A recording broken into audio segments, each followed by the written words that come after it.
என்னைய மாதிரி உங்களில் எத்தனை பேர் உங்கள் ப்ரெக்னென்சி டைமில் ஃபீல் பண்ணியிருக்கீங்க அப்படின்னு சொல்லுங்கள். 5 மாதம் வர வரைக்கும் இந்த அம்மாக்களுக்கெலாம் பயங்கர எக்ஸைட்மெண்ட்டாக இருக்கும். எப்படா பேபி மூவ்மெண்ட் நமக்கு தெரியும், அதை எப்படா ஃபீல் பண்ணணும்னு நினப்போம்.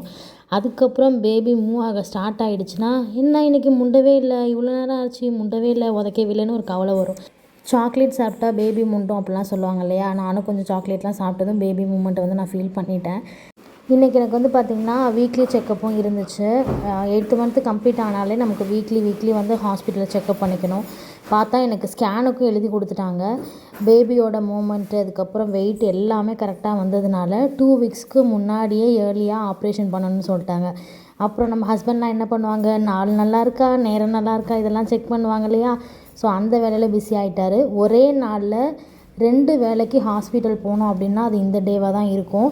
வீட்டுக்கு போய்ட்டு லஞ்செல்லாம் சாப்பிட்டுட்டு ஒரு 4 மணிக்கு மேலே வந்தோம். மிச்ச கதையை அடுத்த ஷார்ட்ஸில் சொல்கிறேன்.